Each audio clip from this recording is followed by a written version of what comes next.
Nos acostumbramos a las cosas y no le damos la importancia, pero por encima del hecho de la preparación o lo que pueda hacer el que expone, es el contenido, es el mensaje que nos puede servir para aprender.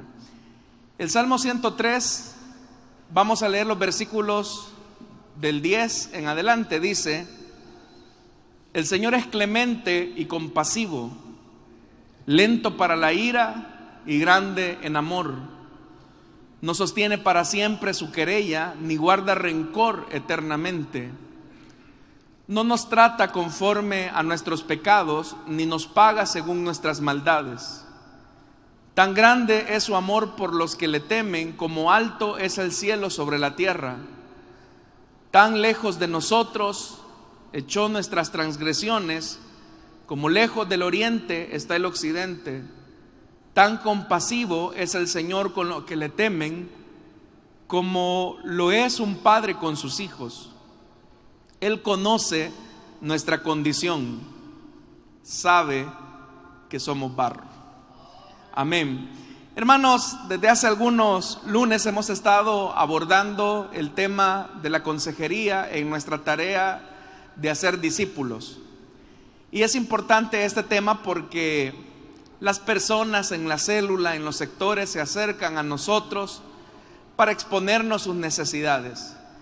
Y en ocasiones, hermanos, no se trata que la persona directamente le diga a usted: mire, necesito un consejo, ¿qué me dice ante esto o aquello? Desde el momento en que usted le pregunta a una persona cómo está, y esta persona le dice: fíjese que no estoy bien en mi familia, no estoy bien con mi estado emocional, me siento deprimido, no tengo ganas de ir a la iglesia, no quiero hacer nada. Desde ese momento las personas ya comienzan a expresarle una necesidad. Por eso, hermanos, en esta ocasión quiero hablar con ustedes acerca de la cosmovisión bíblica en el discipulado, cuando ésta se aplica a la consejería. Para comenzar, hermanos, una cosmovisión bíblica es importantísima en el aspecto de que la cosmovisión nos ayuda a ver la vida, las circunstancias que las personas atraviesan, pero una cosmovisión bíblica nos ayuda a entender cómo Dios ve las cosas, cómo Dios ve algunas circunstancias por las que estamos viviendo.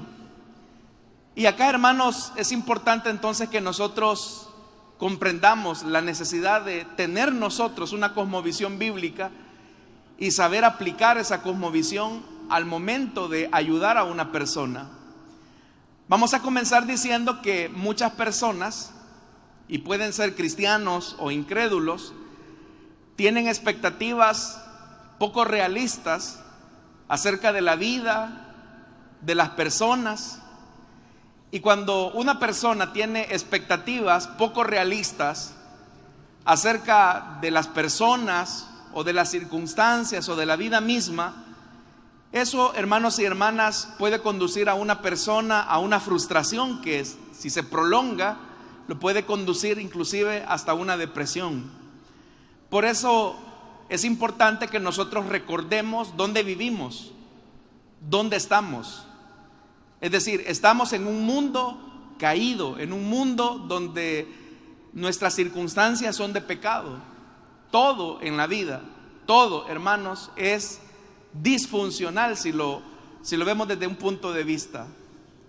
Y la disfuncionalidad se ve desde las condiciones climáticas hasta las relaciones interpersonales. Pero la razón de ese desbalance, la razón de ese desequilibrio, es porque vivimos en un mundo caído. Entonces, cuando una persona tiene expectativas irreales de las personas, de la vida, eso con el tiempo puede producir en ellos ira, frustración, tristeza y, como ya lo dije, incluso hasta depresión. Es decir que las personas, hermanos y hermanas, pueden desarrollar estas condiciones porque le colocan a sus relaciones personales expectativas que son poco realistas o incluso la vida, la soñamos o la dimensionamos de una forma que supera el idealismo. Y es ahí donde, cuando nos damos cuenta que las personas no son tan perfectas como nosotros creemos, o que las circunstancias de la vida muchas veces no son tan favorables como nosotros pensábamos, eso con el tiempo genera desconfianza en las personas, y las personas ven con sospechas a medio mundo. Otros se vuelven cínicos, es decir, bueno, si así es el mundo decaído, pues ni modo, aquí hay que darle rienda suelta a la maldad. Y otros lo que hacen es, mire, yo para evitar problemas, para no llevarme frustraciones, mejor me aíslo.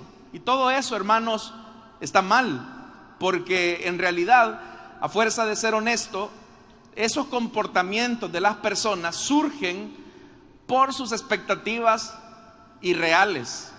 Es decir, tenemos que recordar que mientras estemos en esta tierra y mientras Cristo no haya venido por nosotros y no seamos glorificados, vivimos en un mundo desbalanceado, vivimos en un mundo disfuncional, y nuestras relaciones se pueden volver disfuncionales. El matrimonio se puede volver disfuncional, nuestra relación en el trabajo se puede volver disfuncional, la relación entre los hermanos de la iglesia se puede volver disfuncional, porque vivimos en un mundo caído. Entonces, vamos a hacernos la pregunta, porque hemos dicho que es importante desarrollar una cosmovisión bíblica. Pero entonces comencemos con lo primero, que es una cosmovisión. Básicamente, hermanos, como la misma palabra lo sugiere, la cosmovisión es una visión general del mundo. Es cómo usted ve las cosas, es cómo usted resuelve sus problemas. En la manera en cómo usted resuelve los problemas, o en la manera en que usted se relaciona con otros, usted está reflejando el tipo de cosmovisión que usted tiene. Como en otras ocasiones, hermanos, hemos señalado el principio del proverbio: tal cual es el pensamiento del hombre, así es él, dice la Biblia. Porque el pensamiento determina nuestras acciones, nuestros comportamientos, la manera como construimos pensamientos, o técnicamente más hablando, paradigmas, la manera en cómo construimos paradigmas en nuestra vida. Eso va determinando cómo nos vamos relacionando con otras personas y cómo nos vamos comportando. Ahora, nosotros, hermanos, la Biblia lo que dice en la segunda carta a los Corintios es que nosotros tenemos la mente ¿de quién? La mente de Cristo. ¿Cuántos tienen la mente de Cristo? No dicen todos amén. Yo quiero creer que es por modestia. Pero en realidad, tener la mente de Cristo no es algo automático. No es que yo crea en Jesús y automáticamente ya pienso como Cristo. Automáticamente veo todas mis relaciones, mis frustraciones, mis depresiones, mis angustias, mis conflictos interpersonales no resueltos como Cristo. Eso no ocurre de manera automática. Entonces, hermanos y hermanas, ¿por qué es importante tener una cosmovisión adecuada? Porque la cosmovisión de una persona representa sus creencias. Sus creencias determinan sus comportamientos, su forma de ver la vida, su manera de enfrentar sus dificultades, su manera de manejar los recuerdos del pasado. Todo eso lleva implícito el elemento de la cosmovisión. Y para ser más honestos, la cosmovisión trata la manera de responder a las grandes preguntas de la vida. Preguntas fundamentales, hermanos, como ¿quién somos? ¿De dónde venimos? ¿Por qué estamos aquí? ¿A dónde vamos? Si es que vamos hacia algún lugar. La cosmovisión trata la manera de responder al propósito de la vida, la naturaleza de la vida, todos aquellos elementos que de alguna manera le dan identidad al ser humano. Su cosmovisión, la cosmovisión que usted tenga, le da respuesta a eso. Entonces, hermanos y hermanas, como dijo un pensador, la cosmovisión son las formadoras silenciosas de nuestros pensamientos. Toda cosmovisión es una formadora silenciosa de nuestros pensamientos y de nuestras acciones. Usted actúa como actúa porque piensa como piensa, y eso es así. Entonces, para que tengamos claridad de los tipos de cosmovisiones que hay, yo solo voy a mencionar algunas cosmovisiones. Por ejemplo, hermanos, el naturalismo es una cosmovisión. ¿Qué sostienen los naturalistas? Los naturalistas lo que dicen es: no existe Dios. Los seres humanos solamente son como el perro, son como los animales evolucionados. Nacen, crecen, se reproducen y mueren. Los naturalistas dicen: lo único real es lo físico, es lo que se puede comprobar, es lo que se puede palpar, es lo que se puede sentir. Y la vida de los seres humanos es como la vida de los animales. Eso sostiene el naturalismo, la cosmovisión naturalista. Tal vez usted habrá escuchado esta otra cosmovisión, el posmodernismo. ¿Y qué es lo que enseña el posmodernismo?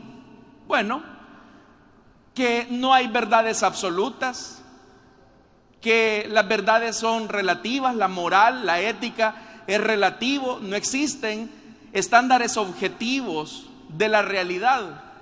Si usted quiere creer que la luna es de queso, es su verdad. Si usted quiere creer que es mujer, aunque su condición genética dice que es hombre, es cosa suya, esa es su verdad. Si usted quiere creer que el planeta no es redondo sino cuadrado, esa es su verdad. Eso enseña el posmodernismo, que no hay verdades absolutas, no existen principios absolutos, y que cada quien tiene una parte de la verdad. Eso enseña la cosmovisión posmodernista.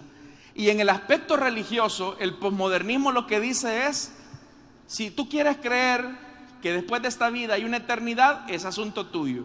Si tú quieres creer que tu religión te lleva al cielo, es cosa tuya. Pero si aquellos niegan que existe Dios, eso también es verdad. Y estamos plagados de esa cosmovisión. Otra cosmovisión es el panteísmo.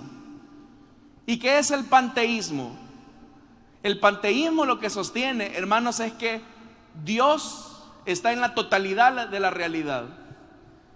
Por ejemplo, los habitantes de la India, la mayoría, los que viven en la India son panteístas.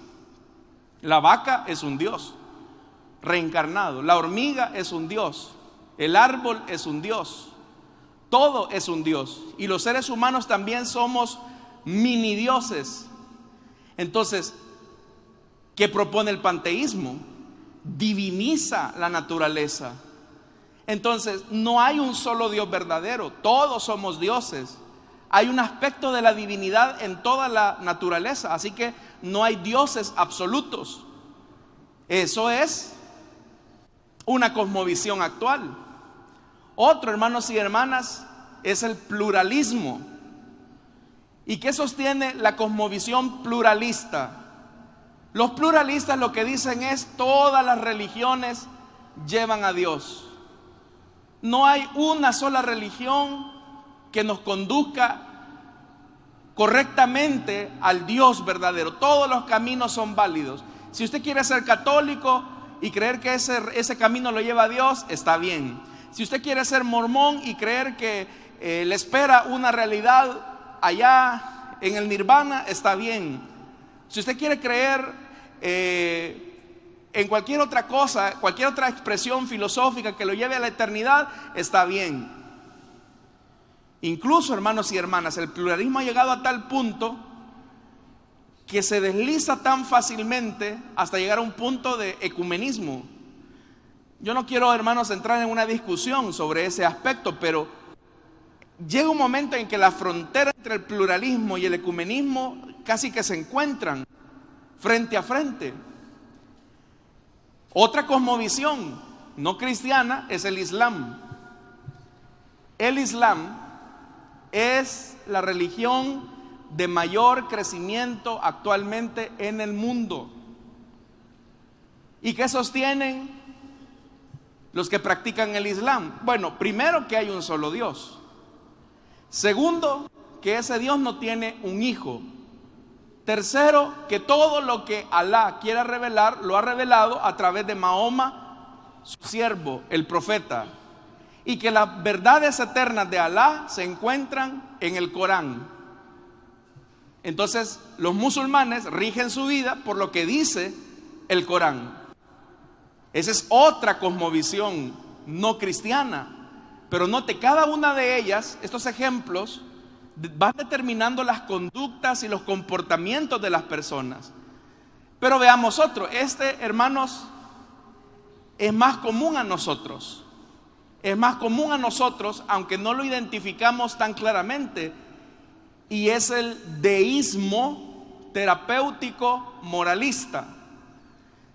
Es pensar que Dios quiere que yo sea feliz, que Dios quiere que yo sea amable con todas las personas, y que Dios va a responder a todas mis necesidades, y que Dios siempre está ahí para mí, y que Dios siempre me va a dar lo que yo le pido, porque Dios es mi chero, Dios es mi cuate. Entonces Dios está ahí listo. Si yo quiero un nuevo carro, Él me lo va a dar. Si yo quiero una nueva esposa, me la va a dar. Si Él me va a dar una nueva casa, Él me la tiene que dar.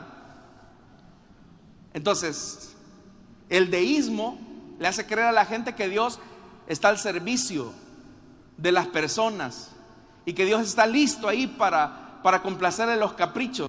Y por eso es que usted ve cosas disfrazadas como decrete, declare, ordene, arrebate lo que es suyo, hermano. Hasta hay una canción por ahí, ¿verdad? Entonces hay gente que va así, ¿verdad? Y de repente un cristiano deísta dice algo así como: yo declaro que este vehículo va a ser mío, por la fe declaro, confieso y decreto. ¿Por qué la gente hace eso? Porque cree que Dios está a su servicio. Y así hay otros ejemplos, hermanos, como el machismo. El machismo es una cosmovisión antibíblica. El feminismo igualmente es una cosmovisión antibíblica. La ideología de género es una cosmovisión antibíblica. El sexismo es una cosmovisión antibíblica. Pero ¿qué es lo que tienen en común todas estas cosmovisiones? Que penetran la mente, los pensamientos de las personas, y estos determinan sus acciones. Piense por un momento, hermanos y hermanas, cómo la cosmovisión de una persona afecta su mente y afecta su conducta. Entonces, ahí, hermanos y hermanas, es donde es importante hacernos la pregunta: ¿por qué es importante la cosmovisión bíblica? Al momento de que una persona nos cuenta que tiene un problema con su pareja, que tiene un problema con los hijos, que se siente deprimido, ya comenzamos a decir algo. Vivimos en un mundo disfuncional. Y esto tiene un fundamento bíblico. Usted sabe que el ser humano es un ser humano depravado. Y nosotros, hermanos, creemos en la depravación total del hombre. ¿Y qué significa la doctrina de la depravación total del hombre? Que el hombre, a causa del pecado, se vio afectado en su mente, es decir, en sus pensamientos, en sus emociones y sentimientos, y se vio afectado en su voluntad. No es que el hombre sea capaz de hacer toda la maldad que quisiera o pudiera. Es que el pecado afecta todas esas áreas del ser, la mente, los sentimientos y las acciones. Entonces, cuando nosotros entendemos que el ser humano sin Cristo está depravado, y que el cristiano que ha recibido la nueva naturaleza lucha todavía con esa naturaleza depravada, eso, hermanos, nos ayuda a entender de mejor forma la gracia de Dios también. Porque si vemos la realidad del hombre, el hombre está destruido moralmente, pero eso también nos ayuda a contemplar de mejor forma la gracia de Dios. Y por esa gracia podemos nosotros entender a las otras personas, porque tienen comportamientos como los que tienen. Pero no solamente eso, hermanos y hermanas. Cuando nosotros reconocemos que el ser humano es depravado, nosotros mismos también llegamos a la conclusión que aún nosotros como cristianos seguimos luchando con una naturaleza caída y que usted es capaz de hacer cosas que ni se imagina. Usted es capaz de hacer, usted y yo somos capaces de hacer cosas que ni nos imaginamos. Pero cuando reconocemos nuestra debilidad como seres humanos, ¿a qué nos aferramos? A la gracia de Dios. Una de las cosas, hermanos y hermanas, que casi siempre, en algunas ocasiones hablando, especialmente con personas que luchan con ciertas adicciones, una de las cosas que yo les digo: ¿y te conoces a ti mismo? ¿Sabes por qué tienes estos comportamientos? Y las personas se ponen a pensar: no es que yo así he sido siempre, y no es cierto. Su adicción provino de algo, de una circunstancia. Pero también esa circunstancia está rodeada de un mundo disfuncional, de relaciones disfuncionales. Entonces, hermanos y hermanas, a la pregunta ¿por qué es importante que tengamos una cosmovisión bíblica al momento de ayudar a una persona? ¿Sabe por qué? Porque nos vamos a dar cuenta que ese ser humano herido por el pecado, al igual que nosotros, está en una lucha. Yo una vez les dije algo a ustedes: pensar que porque alguien creyó en Jesús todos sus problemas se resolvieron, esa es una mentira. Pensar que todos sus traumas se superaron, eso no es cierto. Se necesita, hermanos y hermanas, un proceso continuo para superar muchos de los vacíos que todos tenemos. Todos acá tenemos una parte rota en nuestra vida. Y por eso, hermanos y hermanas, me gusta mucho este salmo, porque vea lo que dice este salmo. Hablando del Señor: el Señor conoce nuestra condición y sabe que somos barro. ¿Qué es usted y qué soy yo? Barro. ¿Y cuál es una de las características del barro? Que se quiebra con facilidad. Nos podemos quebrar con facilidad. Pero cuando una persona entiende su fragilidad humana y se aferra a la gracia de Dios, eso le puede ayudar a superar sus conflictos personales. Entonces, hermanos, ¿qué pasa si nosotros no desarrollamos una cosmovisión bíblica en nuestro proceso de crecimiento o con las personas que estamos aconsejando? Porque usted tiene que tener una cosmovisión bíblica. Antes de intentar ayudar a una persona a que tenga su propia cosmovisión bíblica, es importante que usted tenga esa cosmovisión bíblica. Pero la ausencia de la cosmovisión bíblica, es decir, cuando usted no tiene una cosmovisión bíblica, ojo, no estoy diciendo que usted no sea cristiano. O sea, porque una persona puede ser cristiano y no tener una cosmovisión bíblica. O dicho de otra forma, una persona puede estar acá en la iglesia y no haber desarrollado la mente de Cristo. Cuando hablamos de cosmovisión bíblica, estamos hablando de desarrollar la mente de Cristo, de que veamos todo a la luz de la palabra, a la luz de la voluntad de Dios. Cuando una persona no desarrolla una cosmovisión bíblica, termina quejándose con mucha frecuencia de las otras personas. ¿Por qué cree usted que hay gente que anda de iglesia en iglesia? De repente está en esta iglesia, a la vuelta de los meses va a otra iglesia, de repente quizás se mueve a otra iglesia. ¿Por qué? Porque dicen: es que en esa iglesia no hay amor, es que en esa iglesia mucha hipocresía hay. Y yo le diría: ¿y que no se supone que la iglesia es un hospital para gente herida? Es normal. ¿Qué va a encontrar usted si va ahorita al hospital? Bacterias, virus, enfermos, gente contagiada, heridos, quebrados, operados. Eso va a encontrar si usted va al hospital. Muéstreme un hospital donde solamente haya gente sana. Ese hospital no existe. Así también es la iglesia. Esta iglesia es una iglesia de gente en rehabilitación. Todos nosotros aquí estamos en rehabilitación, hermano. Yo sé que suena un poco exagerado el término, pero nos estamos rehabilitando. Estamos rehabilitando que la imagen de Cristo, que fue lo que vimos la semana pasada. Entonces, cuando yo de repente veo un hermano que tiene un comportamiento raro, yo voy a entender que él está luchando con su naturaleza pecaminosa, y voy a ser tolerante y voy a ser paciente. Y digo, bueno, tuvo un mal rato y por eso es que él actúa como actúa. Pero cuando yo me dejo ofender de eso y digo, no, ya ve, de por gusto es líder, de por gusto es supervisor, y mire cómo es, entonces nos volvemos intolerables. O esto en el matrimonio igual. Si bien me lo decía mi mamá que no me casara con vos porque vos por gusto. Si bien me lo decía que vos ni las tortillas sabes tostar, todas quemadas las dejás. Y nos vivimos quejando. ¿Por qué? Porque en nuestra cosmovisión pensamos que el otro está para servirme a mí.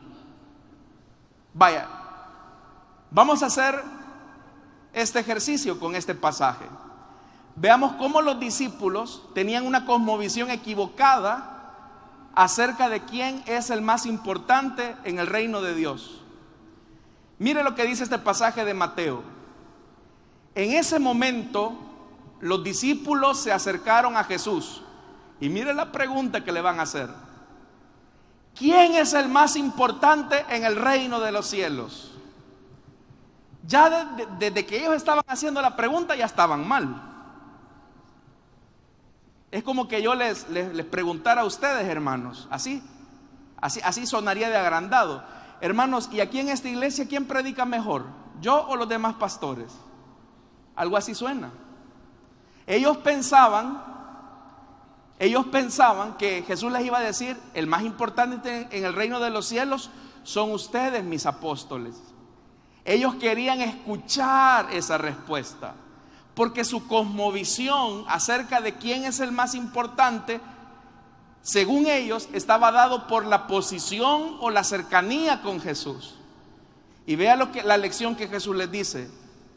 Él llamó a un niño y lo puso en medio de ellos. Entonces dijo, les aseguro que a menos que ustedes cambien, oiga lo que Jesús está diciendo. Les aseguro, primero, que a menos que ustedes cambien, ustedes tienen que cambiar ese pensamiento, y se vuelvan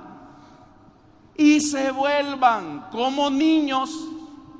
Y esta palabra es interesante porque volver en la Biblia habla de metanoia, habla de transformarse. Pero ¿transformarse en quién? En un niño. Y que era un niño en la sociedad judía no tenía importancia.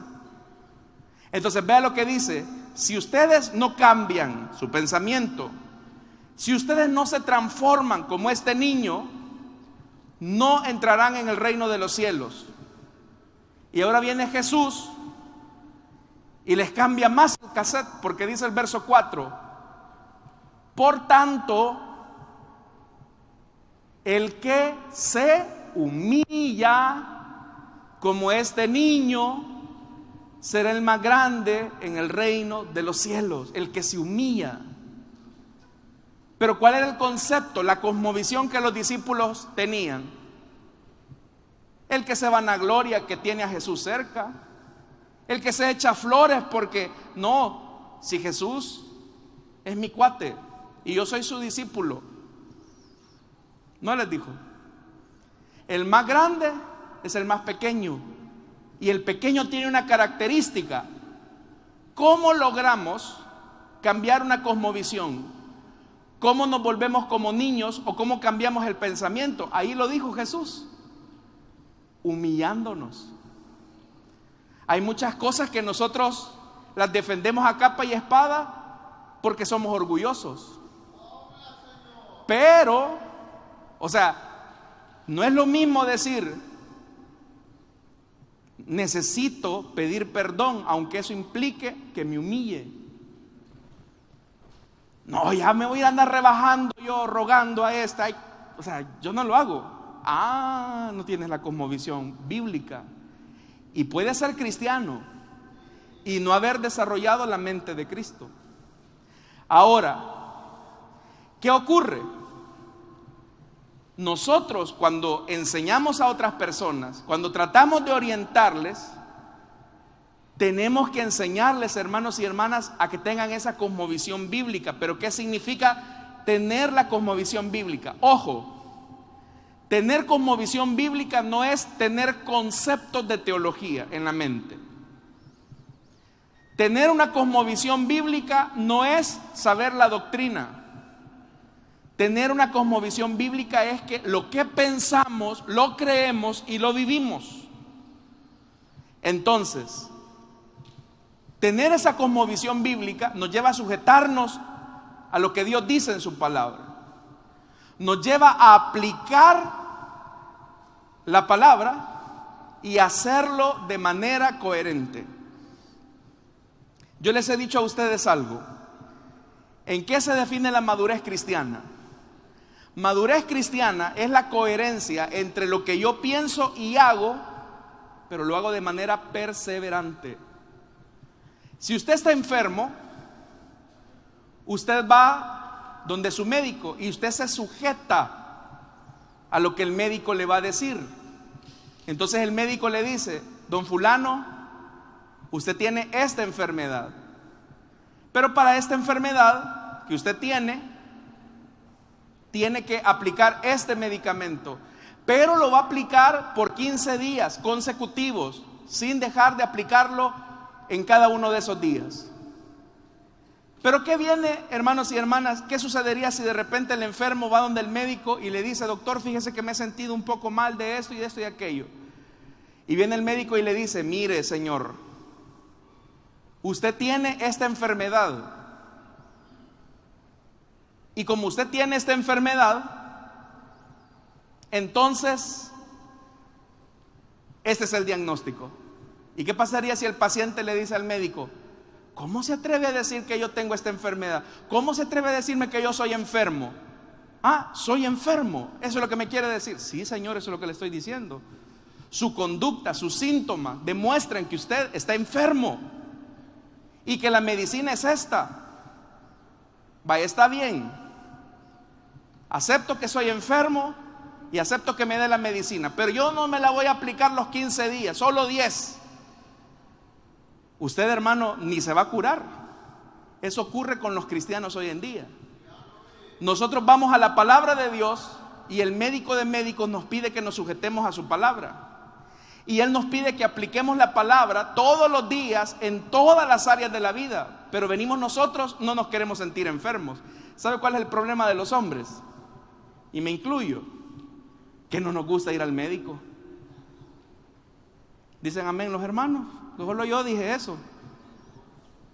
Hasta que ya nos estamos muriendo y el brazo se nos está cayendo, es que terminamos yendo al médico. Las mujeres no. Entonces, si no desarrollamos, hermanos y hermanas, una cosmovisión bíblica, no vamos a crecer y no vamos a desarrollar el carácter de Cristo. Repito, tener la mente de Cristo no es que usted sepa cosas de la Biblia. Tener la mente de Cristo es que esto que tengo en la cabeza lo aplique, lo viva. Entonces, usted puede preguntarse: ¿por qué hay hermanos que tienen años de estar en el evangelio y yo no les veo ningún cambio? Siguen igualitos en sus comportamientos, en sus emociones, en su forma de pensar, en sus actitudes, en la forma en que se relacionan con otros. ¿Sabe por qué? Porque no han desarrollado la mente de Cristo o no tienen una cosmovisión bíblica, como es el término que estamos ocupando ahora. No lo aplican. Y se ven cosas tan sencillas, hermanos y hermanas. Se ven cosas en las relaciones matrimoniales, en las relaciones con los hijos, en las relaciones con los hermanos, En la forma, ¿sabe? Tenemos una cosmovisión hasta en la forma en cómo manejamos el dinero. Por ejemplo, avaro es aquel, hermanos y hermanas, que toda la vida vive en un nivel de tacañería, ¿verdad? Que por ejemplo, si va a ofrendar, se revisa, ¿verdad? Y dice, bueno, las negritas, estas que se vayan porque ya no me sirven. Ese es un devoto a Magmón. Así, porque tiene una cosmovisión pecaminosa. Entonces, usted me dirá, hermano, ¿y entonces cómo yo le sumo a la gente? Es decir, ¿cómo yo le ayudo a la persona a desarrollar la mente de Cristo? Que cambie esa forma de pensar. Es que ahí está el desafío, hermano. Usted le puede decir a la gente, mire, cómprese esta Biblia grande, Thompson, cómprese el manual de doctrinas. Usted le puede decir a la gente, vístase así, póngase corbata, use mantelina, y la gente lo va a hacer. Pero no va a producir ningún cambio en su ser. Entonces, ¿dónde tenemos que enfocarnos? En lo que decía el apóstol Pablo en Romanos capítulo 12, que tenemos que renovarnos en el espíritu de nuestro entendimiento para que podamos discernir, saber, conocer cuál es la perfecta, buena y agradable voluntad de Dios para nuestra vida. Y aquí viene un punto importante. Todos los cristianos tenemos la responsabilidad de desarrollar la mente de Cristo. Todos los cristianos tenemos la responsabilidad de desarrollar una cosmovisión auténticamente cristiana, cristocéntrica. Entonces, hermanos, cuando de repente viene un hermano a decirle a usted, hermano, yo siento que soy una basura, que yo no valgo para nada, porque viera que mi mamá así me decía, mi papá así me decía, si es que vos por gusto, si yo maceta hubiera tenido. Y la gente lo cree. Pero usted viene y le dice, no, hermano, si mire usted lo que ha logrado. No, mire, hermano, si usted es muy inteligente, se fue por la tangente. Usted tiene que decirle, hermano, la Biblia enseña que usted ha sido creado, número 1, a imagen y semejanza de Dios. Número 2, tiene la mente de Cristo. Número 3, la Biblia dice que el Espíritu Santo mora dentro de usted. Número 4, Jesús derramó su sangre por usted, murió por usted. Usted vale todo eso. Pero usted no está tratando la manera de hacerlo sentir bien, sino que lo está haciendo enfocándose en su verdadera identidad. Es cambiarle el chip. Y eso es lo que más cuesta, hermano. Jesús lo hizo con sus discípulos. Por ejemplo, cuando Jesús se encaminaba hacia Jerusalén, y dice la Biblia que tenía que pasar por tierra de samaritanos, dice la Biblia que los samaritanos le restringieron el paso y le dijeron, aquí no pasas, si no te quedas aquí en Samaria no pasas. Entonces vinieron los discípulos, ¿verdad? Con su cosmovisión guerrillera que tenían, dijeron, maestro, ordenamos que caiga fuego del cielo, así como lo hizo Elías y Eliseo. Y entonces el Señor, ¿qué les dijo? Ahorita achicharren a los samaritanos. Eso les dijo Jesús. La Biblia dice que Él se enojó con ellos y les dijo, ustedes no saben de qué espíritu son. Entonces vea, Jesús les cambió. En vez de regañar a los samaritanos, los regañó a ellos. Porque la cosmovisión no es la de la venganza, es la de la misericordia. Oiga, otro ejemplo de cómo Jesús les cambió la cosmovisión a sus discípulos. Era la cena pascual. Y Jesús sabía que era su despedida. Y viene Él, comienza a lavarle los pies a los discípulos. ¿Quiénes lavaban los pies, hermanos? ¿Quiénes eran los que lavaban los pies en esta época? Los esclavos. Los esclavos, la gente más baja en escala social. Y cuando llegó con Pedro dijo, no, momentito, le dijo. Tú eres el maestro. ¿Cómo va a ser eso que me vas a lavar a mí los pies? Y el Señor Jesús les dijo, miren, ustedes dicen que yo soy maestro y bien dicen. Si yo, que soy el mayor, les he dado este ejemplo, es importante que ustedes lo hagan los unos con los otros, se laven los pies los unos con los otros. ¿Cuál era el concepto que Jesús les quería cambiar en la mente? De pensar que el que está en un grado de autoridad no puede servir al más pequeño. Y entonces Jesús le da vuelta. No, el que está en una posición de privilegio, de liderazgo, tiene que servir a los pequeños. El otro ejemplo, cómo Jesús les cambió la cosmovisión a sus discípulos. El día de resurrección, usted sabe, iban unos discípulos camino a Emaús, un tal Cleofas iba ahí. Y de repente Jesús les dice: varones, ¿y por qué van tan cabizbajos? ¿Qué les pasa? ¿No habían dado cuenta que era el Señor? ¿Eres tú acaso el único hombre en Jerusalén que no te has dado cuenta de lo que pasó con Jesús Nazareno? Nosotros albergábamos la esperanza de que Él podía redimir a Israel, pero resulta ser que lo mataron. ¿Cuál era el concepto? ¿Cuál era la cosmovisión que ellos tenían acerca del Cristo? Que era un guerrillero, que venía a darle duro a Roma. Pero dice la Biblia que Jesús, desde pasando por Moisés hasta los profetas, oiga, la Biblia, la Escritura, les dijo que era necesario que el Cristo padeciera. Les abrió las Escrituras. Y dice la Biblia que estos discípulos mandan a llamar, o lo hacen invitar más bien, a que se quede a comer con ellos esa noche. Y cuando ven a Jesús partiendo el pan, dicen: este es el Señor. Por eso sentíamos que nuestro corazón ardía cuando Él nos explicaba las Escrituras. Pero les cambió la cosmovisión, porque ellos pensaban que el Cristo venía a hacer una revuelta política. Y no, Jesús no venía a hacer revuelta política. Jesús venía, hermanos y hermanas, a morir por nuestros pecados. Entonces, ¿cómo contribuye nuestro liderazgo para generar esa cosmovisión bíblica? En primer lugar, hermanos, los líderes moldean a sus seguidores como lo hizo Jesús. Usted, como líder, como supervisor o como pastor, está en la calidad de moldear, pero no a su antojo, no a su manera, sino moldear a la luz de la palabra de Dios. Cuando de repente una persona le expresa a usted un problema, una situación personal, y usted se da cuenta que es una situación pecaminosa, entonces usted señala con la palabra de Dios: hermano, bíblicamente hablando, este comportamiento no es correcto. Yo les voy a poner aquí un ejemplo, hermanos, no se vayan a ofender. Hay hermanos que saben que tienen que tratar a sus esposas como a vaso más frágil. Lo saben. La pregunta es: ¿por qué no lo hacen? Son celosos, posesivos, maniáticos, psicópatas a veces. Le agarran el teléfono: ¿a quién hablaste? ¿Quién le escribiste?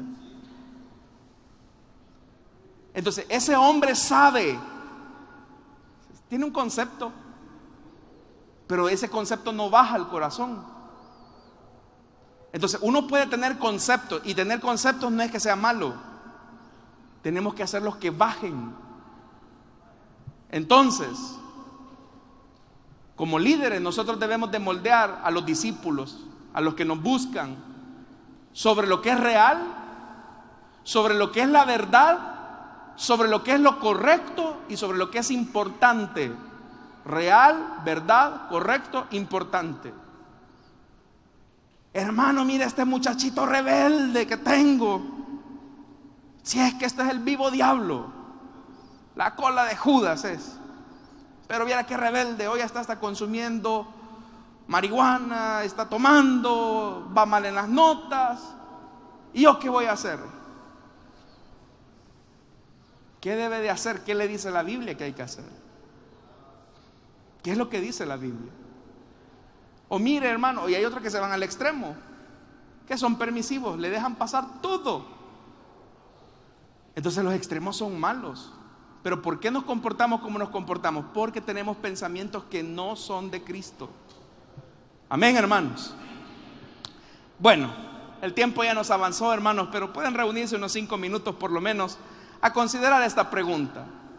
¿Considera usted que como líderes cristianos hemos logrado desarrollar una cosmovisión cristiana digna de ser imitada por otros? Y si no es así, ¿por qué?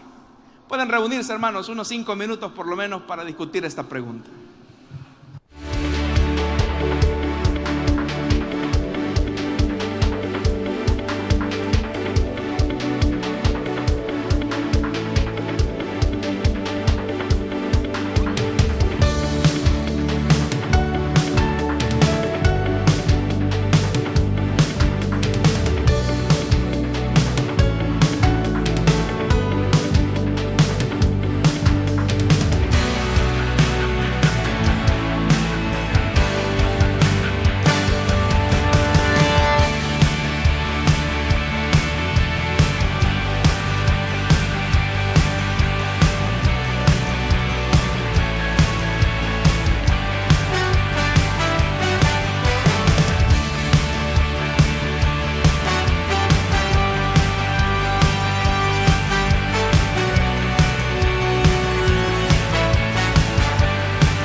Bien, hermanos, hemos finalizado este ejercicio.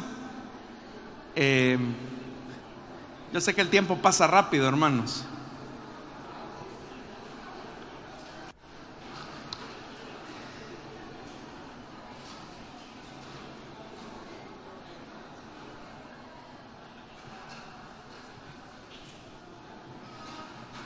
Espero que conocer a otros hermanos que están en otras zonas sea muy enriquecedor para usted.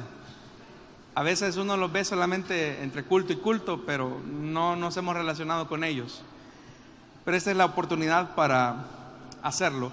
Vamos a orar, hermanos, por las ofrendas y nuestros diezmos. Vamos a pedirle al Señor que bendiga cada una de nuestras aportaciones. Gracias.